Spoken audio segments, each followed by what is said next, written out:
आउज़ बिल्लाहि मिनश्शैतानिर्रजीम बिस्मिल्लाहिर्रहमानिर्रहीम। शुरू अल्लाह के नाम से जो बड़ा मेहरबान निहायत रहम करने वाला है। अस्सलामु अलैकुम, मेरा नाम मोमिना मेहरबान है और आप मेरा यूट्यूब चैनल पीरे कामिल देख रहे हैं। आज की वीडियो 8 ज़िलहज यानी यौम तरविया का ख़ास वजीफ़ा है। इस दिन की फ़जीलत को जानेंगे।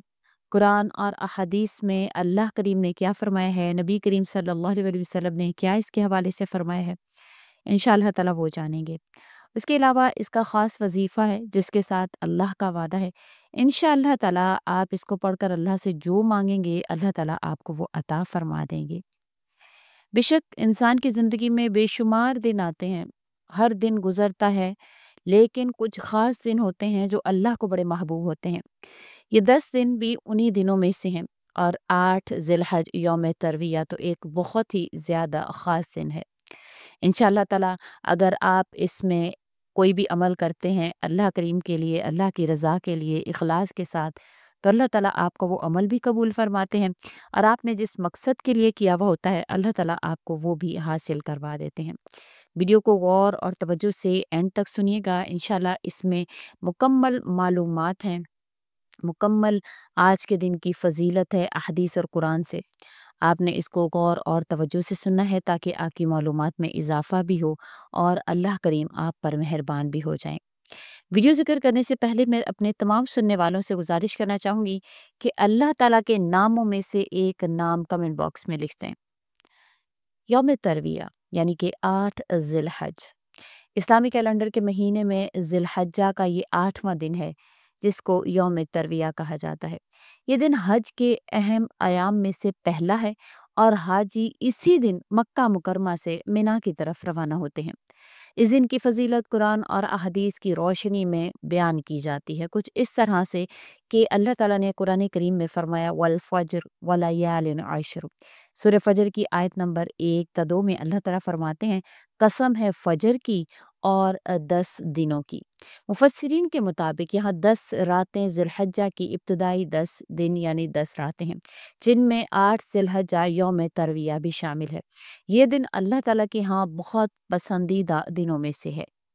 नबी करीम सल्लल्लाहु अलैहि वसल्लम ने फरमाया है, बुखारी शरीफ की हदीस है, कोई दिन ऐसा नहीं जिसमें नेक अमल अल्लाह के नज़दीक इन दिनों यानी ज़ुल्हज्जा के पहले 10 दिनों से ज़्यादा महबूब हों।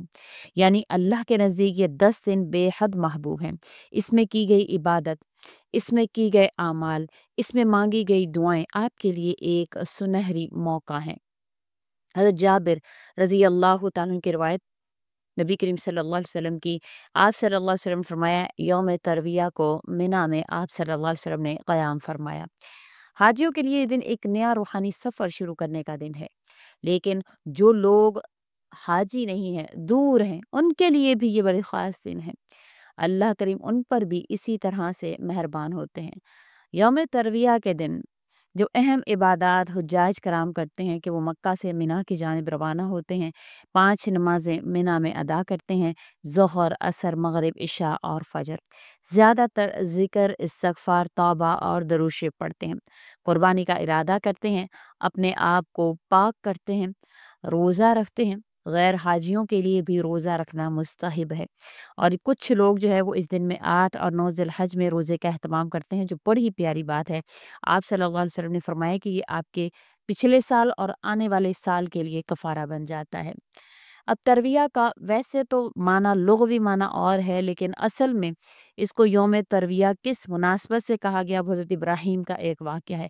वैसे तरविया का मतलब है पानी जमा करना, यानी तैयारी करना। पुराने वक्तों में जब हाजी मिना से जाने से कबल इसी दिन पानी वगैरह जमा किया करते थे ताकि अराफात और मुज़दलिफ़ा में इस्तेमाल किया जाए, तो इस मुनासबत से इस दिन का नाम तरविया रखा गया। जो लोग तो हाजी हैं उनके तो वहाँ के अमाल हैं, लेकिन जो गैर हाजी हैं, जिन जो हज पे नहीं है लेकिन घरों पर हैं, उनके लिए ये है कि वो हज पर तो नहीं है लेकिन उनको चाहिए कि रोज़ा रखें, अगर उनकी सेहत इजाज़त दे तो। दुरूद शरीफ, तस्बीहात, इस्तिग़फ़ार का एहतमाम करें, सदका दें, नियत करें और इन दिनों को ज़ाया ना करें। अब यौम तरविया का जैसे मैंने आपको बताया कि मतलब हज़रत इब्राहीम के वाक़े के हवाले से और है। तरविया का लुग़वी मतलब है तरविया, अरबी का लफ्ज़ है रवा युरवी, ترویاتن سے جو ہے وہ نکلا ہے، جس کا مطلب ہے سوچنا، غور و فکر کرنا۔ اب یہاں پہ جیسے میں نے پیچھے بیان کیا پانی دینا، تیاری کرنا، تو یہاں پر جو مطلب نکل رہا ہے وہ ہے خواب کو دہرانا یا اس پر غور و فکر کرنا۔ حضرت ابراہیم علیہ السلام نے ایک خواب دیکھا کہ وہ اپنے بیٹے حضرت اسماعیل علیہ السلام کو ذبح کر رہے ہیں۔ یہ خواب 8 ذی الحجہ کی رات کو آیا۔ وہ اس خواب پر غور و فکر یعنی تروی کرتے رہے، یہ خواب اللہ تعالیٰ کی طرف سے ہے یا نہیں۔ اس غور و فکر کے مناسبت سے اس دن کا نام یوم ترویہ یعنی غور و فکر کا دن رکھا گیا۔ تسلسل جو اس خواب کا تھا وہ مسلسل 3 دن ان کو یہ خواب آتا رہا۔ سب سے پہلے 8 ذی الحجہ یعنی یوم ترویہ ابراہیم علیہ السلام نے خواب دیکھا اور سوچ بچار کیا۔ پھر 9 ذی الحجہ یوم عرفہ یعنی رات پھر وہی خواب آیا اور ابراہیم علیہ السلام کو یقین عرفان ہو گیا کہ یہ اللہ کا حکم ہے، تو اس لیے اس کو عرفہ جاننے کا دن، پہچاننے کا دن۔ پھر 10 ذی الحجہ کو یوم نحر کہا جاتا ہے یعنی عید الاضحیٰ کا دن، جس دن حضرت اسماعیل علیہ السلام کو حضرت ابراہیم قربان گاہ کی طرف لے کر گئے۔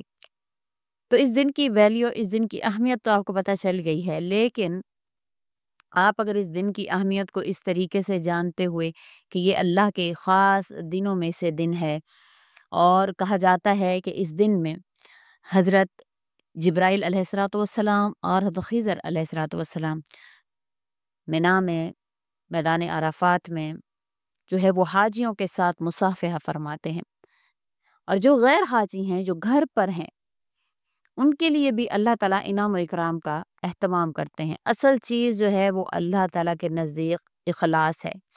کوئی بھی اخلاص سے اگر آپ عمل کرتے ہیں تو اللہ تعالیٰ آپ کو وہ اعمال جو ہیں وہ اللہ تعالیٰ آپ کو ان کا اجر جو ہے وہ اس طرح سے دیتے ہیں کہ 10 گنا سے لے کر 700 گنا تک بڑھا کر ان کا آپ کو ثواب ملتا ہے۔ آج کا عمل جیسے کہ میں نے ذکر کیا کہ ان 10 دنوں میں زیادہ سے زیادہ تسبیحات کا اہتمام اور ان چیزوں کا اہتمام کرنا چاہیے، مگر ایک مکمل وظیفہ جو خاص طور پر ذی الحجہ 8 ذی الحجہ یعنی یوم ترویہ کا دن ہے کے حوالے سے ہے۔ 8 ذی الحجہ کے دن نیکیوں کے لیے نہایت خاص اور روحانی طور پر طاقتور دن کہلاتا ہے۔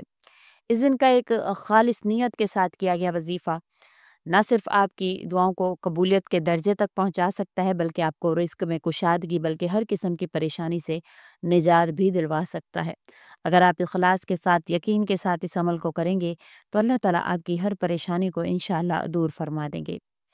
یہ وظیفہ ہر حاجت کی تکمیل، رزق، مال اور سکون اور مشکلات سے نجات کے لیے کیا جا سکتا ہے۔ وظیفہ نہایت آسان ہے۔ 8 ذی الحجہ نماز فجر کے بعد سے کسی بھی وقت میں آپ یعنی صبح فجر کے بعد پورے دن کسی بھی وقت میں آپ تنہائی میں مکمل توجہ اور خلوص کے ساتھ اس وظیفہ کو کریں گے۔ وظیفہ کا مکمل طریقہ کار سمجھ لیجئے۔